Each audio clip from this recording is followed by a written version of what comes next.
नमस्कार दोस्तों, आज आप सबका स्वागत है भाई अपने अगली नेक्स्ट क्लास स्कूल मैनेजमेंट का। आज का हमारा टॉपिक है IASC। चलो भाई IASC को शुरू करते हैं। IASC इसका पूरा नाम है institute of advance study in education. Institute of advance study in education, उच्च अध्ययन शिक्षण संस्थान। देखो भाई, शिक्षा के क्षेत्र में जो शिक्षक कार्यरत हैं उन शिक्षकों को प्रशिक्षण देने के लिए ये जो अलग अलग संस्थाएं काम करती है। प्राथमिक शिक्षकों को प्रशिक्षण देने की जिम्मेदारी डाइट की है। माध्यमिक स्तर के शिक्षकों को प्रशिक्षण देने की जिम्मेदारी RSCERT की है और उच्च अध्ययन के शिक्षकों को प्रशिक्षण देने की जिम्मेदारी IASC की है। ध्यान रखना, जो प्राथमिक स्तर के शिक्षक होते हैं उन्हें प्रशिक्षण देने का जो कार्य करती है वो डाइट करती है और माध्यमिक स्तर के शिक्षकों को प्रशिक्षण देने का कार्य करती हैं आपके RSCERT और उच्च अध्ययन के शिक्षकों को प्रशिक्षण देने का कार्य करती हैं IASC, institute of advance study in education. उच्च अध्ययन में शामिल किया जाता है BEd, PhD, MPhil, MAd आदि कोर्सेज को शामिल किया जाता है। इसमें परिचय आता है, इसके परिचय के बारे में आप जान लो, ये क्या है, किस तरीके से कार्य करता है, इसकी नोडल एजेंसी कौन सी है, ये सारी बातें आप जान लो। ये जानने के लिए हम सबसे पहले परिचय देखते हैं।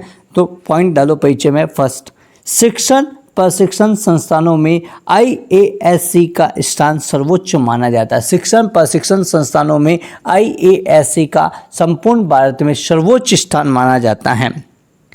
सेकेंड पॉइंट, राष्ट्रीय शिक्षा नीति 1986 की अभिशंसा के अनुसार माध्यमिक स्तर की शिक्षा के लिए वह BEd, MAd और सेवा पूर्व प्रशिक्षण और सेवाकालीन प्रशिक्षण व शोध कार्य के लिए IASC की स्थापना की गई। राष्ट्रीय शिक्षा नीति 1986 की अभिशंसा पर माध्यमिक स्तर की शिक्षा, सेवाकालीन, सेवा पूर्व, PhD, MAd और जैसी शिक्षाओं के लिए और शोध कार्यों के लिए आपके IASC जैसी संस्था की स्थापना की गई।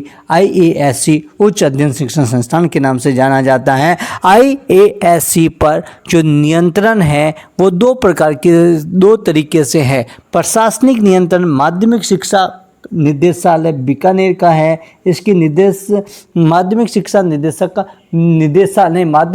निदेशालय बीकानेर का इस पर आपके प्रशासनिक नियंत्रण है और इसकी नोडल एजेंसी माध्यमिक शिक्षा निदेशालय बीकानेर है।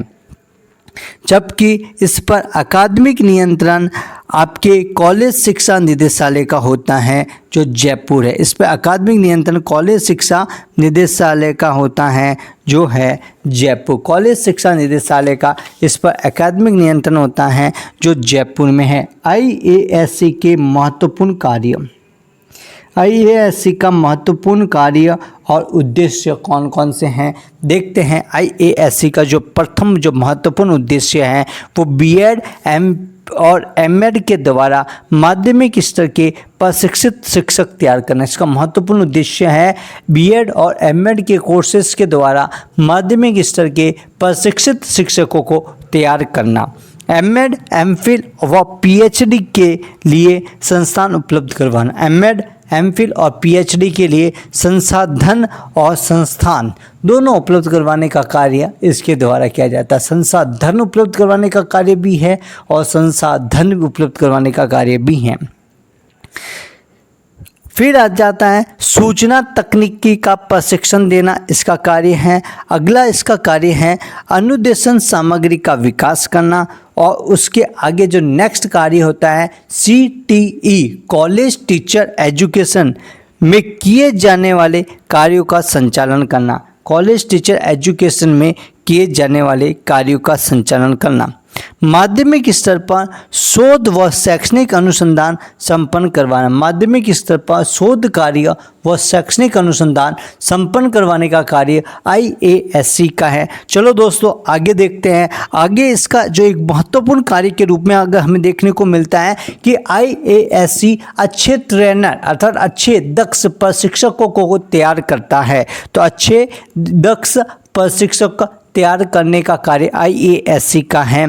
फिर आता है शिक्षा के क्षेत्र में नवाचारों का विकास करना, शिक्षा के क्षेत्र में एजुकेशन के क्षेत्र में एजुकेशन के फील्ड में इनोवेशन का विकास करना, इनोवेशन डेवलप करने का कार्य इसका होता है। शिक्षा के क्षेत्र में नवाचारों को विकास करने का कार्य होता है। IASC के बारे में सबसे महत्वपूर्ण जानकारी आपको ये ध्यान रखना है, IASC पर जो नियंत्रण होता है प्रशासनिक होता है वो माध्यमिक शिक्षा निदेशालय बीकानेर का होता है। इसकी नोडल एजेंसी माध्यमिक शिक्षा निदेशालय बीकानेर है, जबकि अकादमिक नियंत्रण आपके होता है कॉलेज शिक्षा निदेशालय जयपुर का होता है। अकादमिक नियंत्रण होता है कॉलेज शिक्षा निदेशालय जयपुर का होता है।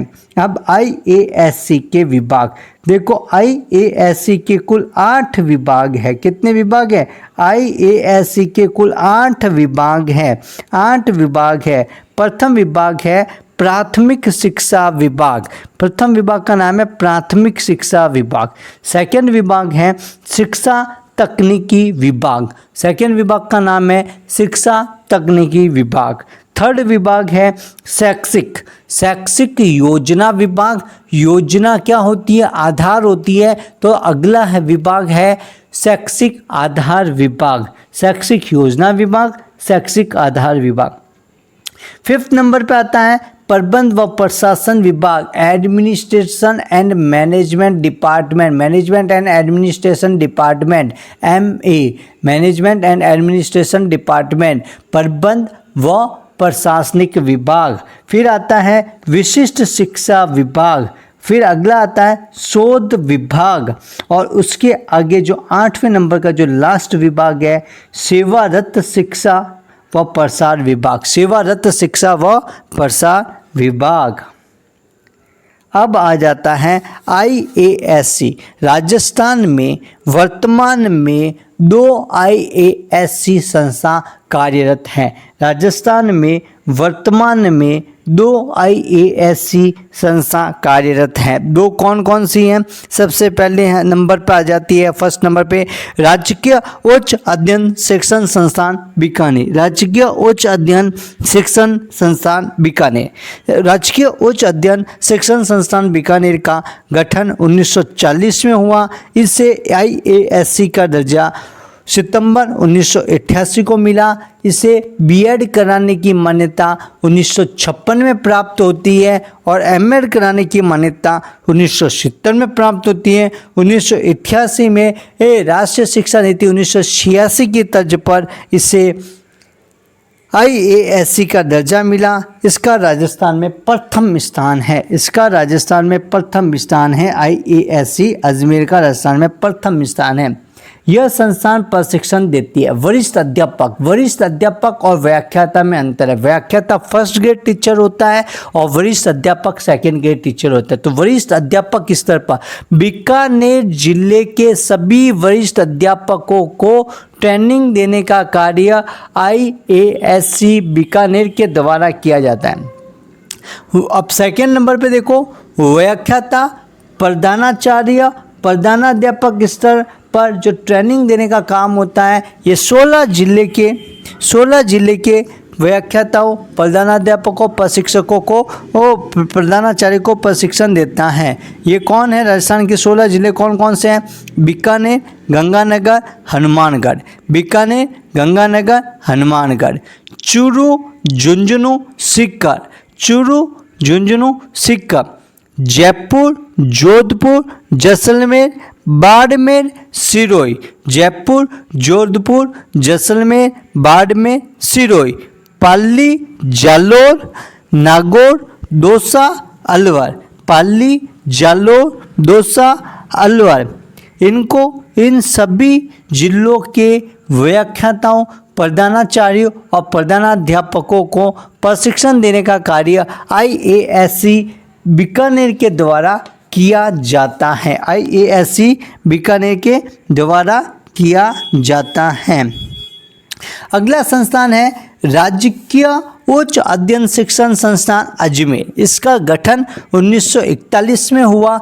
IASC का दर्जा 1988-89 में राष्ट्रीय शिक्षा नीति 1986 की तर्ज पे इसे IASC का दर्जा मिलता है।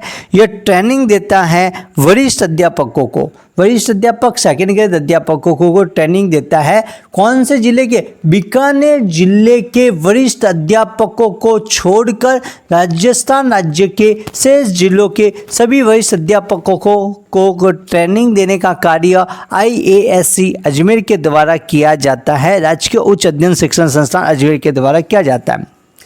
ये व्याख्याता, प्रधानाध्यापक, प्रधानाचार्य स्तर पर ट्रेनिंग देता है 17 जिलों के अध्यापकों को। 17 जिले कौन कौन से हैं?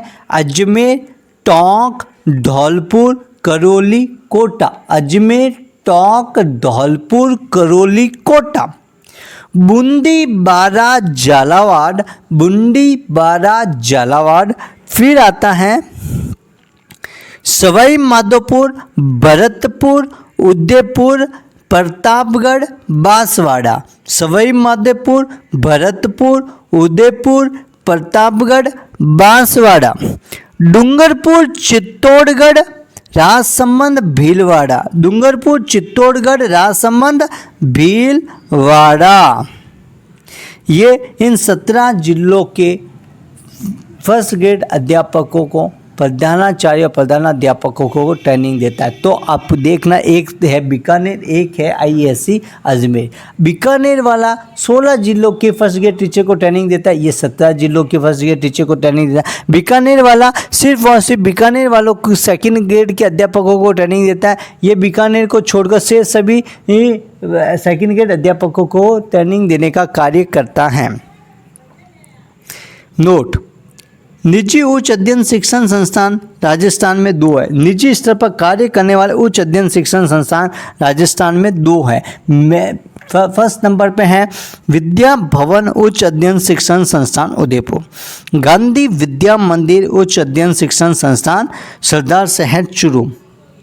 आई बात समझ है? ये 2 है। अब एक बात यहाँ पे नोट कर लेना, याद करने का तरीका सिंपल सा है कि विद्या कहाँ गई? उदयपुर में। और गांधी कहाँ है? सरदार के साथ चूरू में। तो सरदार शहर चूरू, गांधी कहाँ है? सरदार शहर चूरू। और विद्या भवन उच्च अध्ययन शिक्षण संस्थान कहाँ है? आपके उदयपुर में। वर्तमान में दोनों निजी शिक्षण संस्थान IASC के रूप में कार्य नहीं कर रहे हैं, केवल BEd और MAd का पाठ्यक्रम संचालित कर रहे हैं। देखो, निजी 2 उच्च अध्ययन शिक्षण संस्थान है। मैंने कहा विद्या भवन उच्च अध्ययन शिक्षण संस्थान उदयपुर और गांधी विद्या मंदिर उच्च अध्ययन शिक्षण संस्थान सरदार शहर चूरू। लेकिन वर्तमान के अंदर ये दोनों निजी क्षेत्र के उच्च अध्ययन शिक्षण संस्थान उच्च अध्ययन शिक्षण संस्थान के रूप में कार्य नहीं कर रहे हैं, ये बंद पड़े हैं और इनके अंदर सिर्फ और सिर्फ BEd और MAd के पाठ्यक्रमों का संचालन हो रहा है। इनमें सिर्फ और सिर्फ MAd और BEd के पाठ्यक्रमों का संचालन हो रहा है। अब नोट करके एक और बात आपको ध्यान में रखनी है, वर्तमान में कोई भी निजी संस्थान IASC के रूप में काम नहीं करता है, ये बात मैंने आपको बता दी है। अब आ जाता है IASC का जो मुखिया होता है उस क्या कहा जाता है? IASC का मुखिया प्राचार्य होता है। कौन होता है? प्राचार्य होता है, जिसकी नियुक्ति राज्य सरकार के द्वारा करी जाती है। IASC के मुखिया की नियुक्ति कौन करती है? राज्य सरकार करती है। राज्य सरकार करती है, जो किसके समकक्ष होता है? जो जिला शिक्षा अधिकारी के समकक्ष होता है। जो किसके समकक्ष होता है? जो जिला शिक्षा अधिकारी के समकक्ष होता है। IASC कैसी संस्थान है? पहले निजी और राजकीय दोनों थी, लेकिन वर्तमान के अंदर निजी क्षेत्र की संस्था कार्यरत नहीं है, और इसलिए हम कहते हैं कि वर्तमान में IASC एक राजकीय संस्थान है। कैसी संस्थान है? एक राजकीय संस्थान है। इसी के साथ हमारा टॉपिक आपका पूरा होता है। IASC IASC उच्च अध्ययन शिक्षण संस्थान का जो टॉपिक था वो पूरा होता है। और पूरा होने के साथ ही मैं आपको ये कहता हूँ कि हमारा सपना 15/15 पूरे के पूरे सवाल राइट करना है, इसलिए अच्छे से मन लगा के पढ़े, नोट्स बनाइए। और सबसे बड़ी बात, चैनल को लाइक, शेयर और सब्सक्राइब कर दीजिए। हम मिलते हैं अगली नेक्स्ट क्लास के अंदर, तब तक के लिए बाय। फिर मिलेंगे अगली नेक्स्ट क्लास के अंदर। यह सफ़र हमारा ऐसे ही जारी रहेगा।